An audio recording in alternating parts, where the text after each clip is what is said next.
साईं बाबा जिन्हें अखंड ब्रह्मांड का मालिक भी कहा जाता है, लेकिन साईं बाबा कौन थे, कहाँ से आए थे, उनके माता पिता कौन थे, इसके बारे में कोई भी स्पष्ट प्रमाण नहीं मिल पाया है।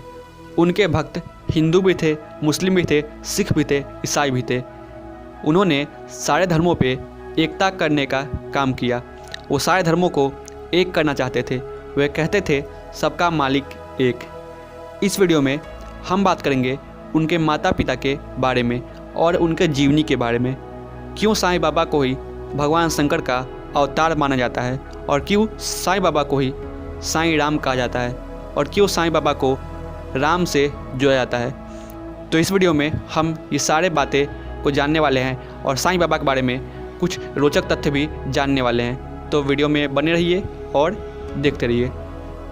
साईं बाबा का जन्म 15 अक्टूबर सन 1918 में पाथरी नाम के जगह पर हुआ था, लेकिन उनके माता पिता के बारे में कुछ भी कहीं भी प्रामाणिक रूप से नहीं लिखा गया। लेकिन एक कथा के माने तो उनका जन्म एक ब्राह्मण के परिवार में हुआ था। उनकी माता का नाम देवगिरी अम्मा माना जाता है। ये दोनों शिव पार्वती के उपासक थे और भगवान शंकर के आशीर्वाद से ही माना जाता है कि साईं बाबा का जन्म हुआ। इसी कारण साईं बाबा को भगवान शंकर का अवतार भी माना जाता है।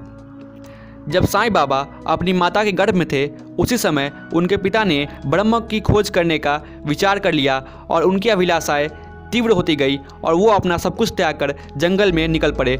उनके साथ उनकी पत्नी, उनकी माता भी चली गई।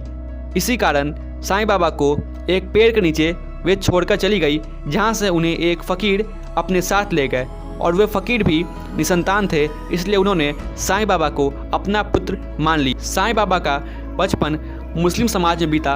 वे मस्जिद में उनका आना जाना शुरू हुआ। साईं बाबा का झुकाव सारे धर्मों के प्रति बराबरी से था। वे कभी मंदिर जाते, कभी मस्जिद जाते, कभी गुरुद्वारा जाते एवं कहीं और तीर्थ स्थान पर जाते। इस कारण उन्हें सभी धर्मों में बाबा के रूप में माना जाता है और उसे हिंदू मुस्लिम दोनों ही मानते हैं। साईं बाबा सारे धर्मों को बराबर मानते थे और वो धर्म को एक करने की काफ़ी ज़्यादा उनके मन में चेष्टा रहती थी। वे चाहते थे कि सारे धर्म एक हो जाए और वे कहते भी थे सबका मालिक एक। लेकिन अब बात करते हैं कि साईं बाबा शिरडी में 16 वर्ष की आयु में कैसे पहुँचे। साईं बाबा ने अपनी जो भी पढ़ाई थी, जो भी शिक्षा थी, वो पूरी की और शिरडी के लिए निकल पड़े।